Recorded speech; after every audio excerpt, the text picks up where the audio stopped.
Well, friends, you've tuned in to hear Dr. Robert Heineman on Friday here on the Newsmaker Show, and my bet is he is not, repeat, not in the loop on the big story. But I'm going to find out today, just letting him talk a little bit, and we'll see, does the man really understand what's happening?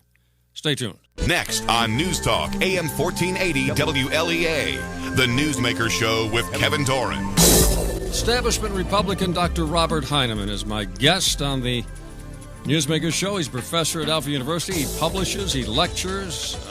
He's got those kids wowed up there. Yes, indeed, Kevin. And like that. Thanks so much for having me on the show this morning, Kevin. That's an honor. And let me point out that my fans in McDonald's are just a little irritated that you've been shutting off my mic when I was about ready to really drill you.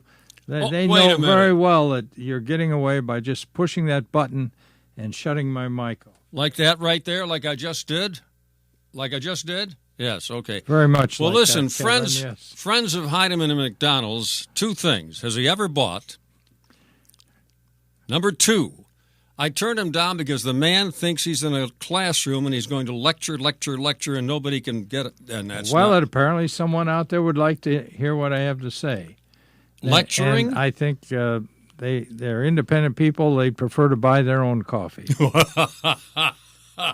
Oh, well, it's a good thing if they're dining with you, pal. Good, fine right. Republicans, Okay, yes. I never saw a man get out of buying in my life like you did. But you made a big mistake recently when you were dining with and your wife was a witness, with some very important Washington dignitaries. Inside the Beltway people. That's right. Woo. And Kevin and Mary Margaret Doran. And what happened? The guy from Washington said, I'm going to pick this up. I warned him. I said, don't buy because Heineman would never buy for you. And what happened? Heineman stood up and said, well, next time I'm picking up the tab. Now. I don't remember that. I thought so. I may have said that. But you did. When I have someone inside the Beltway, which I think is the highest average income in the country, I feel that, nice to spread that around a little bit. He is making good money, that fellow. Yes, he's a fine young man. All right, now listen. This is not the big question, but well, let's work our way up to the big question. All right, okay. Kevin. Yes. The NBC Wall Street Journal poll, which is considered to be kind of good, it's done by a Republican and a Democrat, all right? Only 22% see the GOP in a positive light. 38% of Americans blame Republicans for the shutdown. Well, why wouldn't they? They were told. Compared to 23% who blame Obama, and 36% equally angry at both sides. That's interesting. 38 blame Republicans, 36 say both of them. But here's the bad part for your team. Only 17% of the public has a positive view of Johnny Boehner of the House, and only 11%, this I can understand, have a positive view of Mitch McConnell, the Republican leader in the Senate.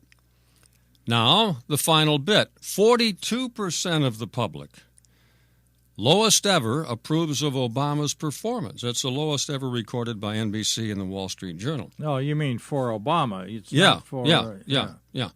What do you think about that? So where are you going with all this? Well, Kevin? I know you don't put much stock in polls. If I walk out of this fine studio out into the thriving thoroughfare out here and walk up to someone and say, what do you think of the job John Boehner's doing? They say, who's John Boehner? What kind of response am I going to get? Who's John Boehner? I think that would be part of the 36 undecided there, yeah. Mm-hmm. So these polls don't. I'll tell you what means something, Kevin. All right, let me There hear are two things that mean something. The election in New Jersey Tuesday and the election in Virginia Tuesday. Okay. Now tell the American people, since you're also going to get a from a lot of people, right. Why are they important, Dr. Heineman? Well, I'm glad you asked that question, I Kevin. bet you Keep are. Keep your fingers away from that button there, right, and I will. Don't give a lecture, just answer it. The answer in New Jersey is by what margin will Christie win the re-election for governor? And if it's the margin I think it's going to be, it will immediately project him in the position of a front runner for the presidency. Mm-hmm. The election in Virginia is for the governor spot, and McAuliffe, who is in the back pocket of the Clintons. Or they're in his back pocket, depends on who you're talking to. He has deep pockets, that's for sure. Uh-huh. And I think he bought their place in Chappaqua. I think he's the one who paid the damages to Paula Jones, although I don't think anybody ever really paid up on that. And the point is that election, according to the Quinnipiac polls, very close, is coming very close. And Hillary has been down there campaigning very seriously and strenuously for the man. And I thought with the shutdown, with all those government workers in Northern Virginia, that McAuliffe was going to be a shoo-in. But obviously that is dropped by the boards at this point, and it may be that the whole health care fiasco is playing a lot heavier down there than the other issue. Well, now... But that's one to watch. It really is. That is one to watch. Cuccinelli. Is that his name? Yes. I knew it's Italian. Ken Cuccinelli. Fine man, really. Man of principle, like McAuliffe, who's just kind of rich. Oh, boy, that's sad. Yeah. Cuccinelli has been going up against big money.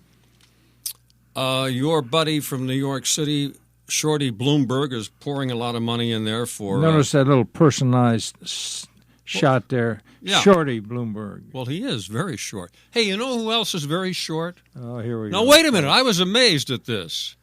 Alan Ladd. Well, we knew that. Oh. Waxman from California. Oh, yeah. He was foolish enough to put himself, this is a very liberal, a very socialist Democratic representative from California. He was foolish enough to put himself in a group picture with ordinary height people. The guy barely comes up to the armpits of normal people. Yeah. And he's got big ears and an awful nose. If I were him, I would not. This is getting too personal. Oh, no, wait a minute. Just because the man's a liberal. No reason to make because he's short. And no one short should ever be dumb enough to stand next to somebody of normal, let alone somebody who's 6'2" or 3. You've been to the Seward House in Auburn. And as you know, Seward was Secretary of State for Lincoln and had been Lincoln's primary opponent for the election. Then they became close friends. Very good friends. Mm-hmm. But Seward must have been less than 5 foot. Do you think he never allowed his picture to be taken unless he was sitting down? Smart guy. And do you think that the television cameras in 1860 caught that? Well, yes, I think he was very clever in playing the media in those days. You betcha. Yes. He wasn't dumb like Waxman. They have a uniform that he wore when he met Queen Victoria, and I'm telling you, I don't know. Victoria was bigger, huh? Oh, yeah, I don't think it fit a 12-year-old kid. I mean, it was. It's amazing. See, today you couldn't pull that off. So there's a short guy that. Oh, I see. Because you'd be laying it in there. No. I'm just saying. When was the last short president we had? Now let's see if you can do this. Last short president we had. Jimmy Carter. No, he wasn't Harry short. Truman. Harry Truman. He was short. I saw Harry Truman, yes. Well, all right, big deal. Okay. Well, it was a big deal. I thought it was pretty neat. There was Harry walking down the street. By the way, we'll be revisiting all this, I suppose, in a week or two. Why? Because that's an anniversary of President Kennedy's assassination. You think Truman did it? Truman was at the funeral. Yes. Yeah, with Eisenhower, which was nice. Yeah, they both went. Okay, now listen. I am. My question for you is, with all of the stuff going on about the failures of Obamacare, and there's no question. Yes, no. There's no question. I was thinking today, could I interrupt just briefly here? Well, you already have. Go ahead. See the way I turn the mic down, folks? Right, go ahead. Yeah. The Cruz's effort in the Senate, unfortunately, was mistimed. Of course, he had that tied to the debt ceiling and the continuing budget resolution, so he really didn't have much control over the timing. But if those came up right now, given the fiasco we're having with the Obama effort, I think that would play really big time. But he was ahead of his time. 3 or 4 weeks out of sync. Anyway, going back to what I was going to ask. Sure. Given the tremendous attention and the lies, now even NBC is saying the man lied, the lies that Obama told the public, otherwise you'd never have Obamacare.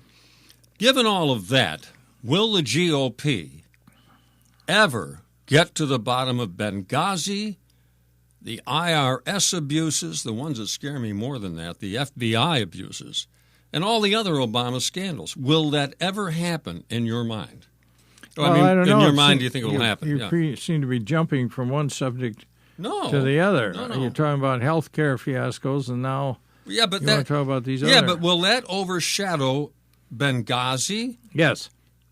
But I think the point here is, Kevin, that the Republicans should just stand aside and let that work its way into disaster on its own. Which one?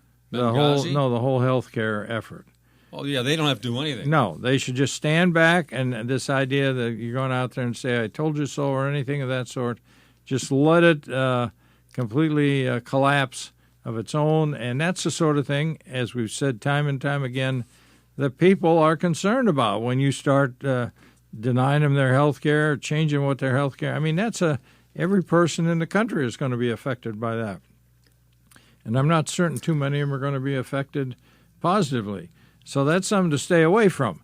Now, the Benghazi and IRS, I think those things and FBI, they've got legs. They've got legs, and they'll be continuing. Congressman Tom Reed told me off the air. I don't think it's a big secret anyway. No, it's no big secret. He said that the committee he's on, which Ways and Means, looking into the IRS scandals, that the ongoing work is taking place with special investigators. That's how it works, as you know. By the time the congressmen question these witnesses, they already know the answers. Right. So apparently it's still going on, and we just aren't hearing about it. And maybe it'll get lost in all the Obamacare jazz. By the way, this is only a very small portion of Obamacare. The real fan problem, okay? Yeah. The fit hitting the shan is going to happen when people like you and me and others, the majority of the people who get their health care through their employers, when that starts coming out, then there's going to be a revolution. And the Democrats will make sure that we don't know about that until after the 2014 elections. Yeah. Well, I don't know all the ins and outs here, but I must say it's amazing how Obama continually blames somebody else for things. So now he's saying, well, our health care plan is based on what Romney did in Massachusetts. Yeah. Well, I think the one in Massachusetts worked out pretty well. Trouble is they're going to a single payer now up there. In Massachusetts? Yeah. Yeah, well, it didn't work out so well. But still, it worked out a lot better than what he's got at the national level. So, why are you trying to pull Romney in on this? It's amazing how the guy turns out. Yeah, he does. Yeah, so in terms, he does do that. Yeah, go ahead. Okay, now here is something that I think you should pay attention to. Well, I'm here to listen, Kevin. To my introduction of you as a guy that probably will miss the big picture. All right, Lowell Ponty, the author. You may not know him. No, I've never heard of him. Well, it doesn't matter. Lowell Ponty and Dr. Charles Krauthammer. You know him. I've heard of Krauthammer, yes. They both believe that Obamacare may well mean, in fact, Krauthammer said it not may well, he said it will mean a major setback for liberals, read Democrats, for years to come. Lowell Ponte told me, we're going to have him on the air next week, I think, that people will finally wise up now to where Obama and the Democrats want to take us, which is into a socialist state. Well, that's one argument that's come up again and again here on this healthcare thing, that they really want to force everybody into a single-payer system. Well, Obama and I said think that. There's some merit in that argument. Which argument? That we should have a single-payer? That's what they're trying to do. Oh, that's what I'm not a fan of single-payer systems. I think hope not. There may be some truth to that. Again, one of the problems is it's very hard to tell how much attention Obama's paying to anything. his total distancing himself from what's going on is he's going to go down, I think, as probably not one of our better presidents. Yes. Well, you still aren't getting the big picture. You want me to lay it out for you? We're all going to become little communists in a few years? He is not a patriot. Oh. And he wants to bring the United States down. You mean Did you hear that, Alfred? He wants to bring the United States down. Because he didn't wear a flag on his lapel there? After a while, he started to do that, yes. Well, it shows he's patriotic then, I guess. Huh? That's all it takes, huh? What flag is it, by the way? But anyway, they're beginning. Krauthammer now has begun to understand. Well, I think he may have known, but he didn't want to say it out loud because of people like you, that this guy wants to take us where we don't want to go. And the American people, and this is the good news, the American people are saying, wait a minute, we don't want to be socialists. Even though almost half of us are now on the dole one way or the other, we don't want to go into a socialist state. Now, that's the good news, because I thought the people were being lulled in. Look at the food stamps, almost doubled the number of people. Right. That's part of the Saul Alinsky that's right. community action that's approach. Right. To, and demonizing. Now, by the way, you've got him demonizing. Demonizing? Yeah. I'm not into demonizing too much. That's what Alinsky said. Demonize your opponent. Make them into something evil. You ought to read his rules for radicals, Bob. I know you showed him where the bathroom is once, but I did. It takes more than that. And you got to read them, all right? I didn't feel I'd been demonized there, helping him out there. And I think I would have said, tough luck, pal. Oh, I didn't know. I mean, I had no idea what I was dealing with there. But well, just all right. trying to help a guy there you out, go. You know, I had no idea. All right, here we go. Demonize the opponent. Now, you say that he's trying to blame Obama is trying to blame Mitt Romney. Well, I don't think he's trying to demonize anybody. He's just trying to escape responsibility for what he's got himself into. But he is demonizing somebody. The insurance companies, those dirty, rotten insurance companies that made it impossible for him to keep his word. That's what he's saying. That's what his buddies are saying. He may be. I don't know. I do know his people are working as closely as they can with the insurance companies because, frankly, the insurance companies know more about how to offer insurance and medical issues than the guys in Washington. Can you believe that? No kidding. Can you believe Hard that? to believe. Yeah. Finally, here's an article from yesterday's Drudge Report. Oh. You won't get the connection here either. No, I know. I'm a little limited. I'm a little narrow. You're not a little narrow in my perspective. You are. Yeah. You really are. Okay. Oh, thanks, Kevin. In Belgium, according to the Washington Post. They're going to euthanize little kids. You read it. Right. Yeah. Euthanize people under 18.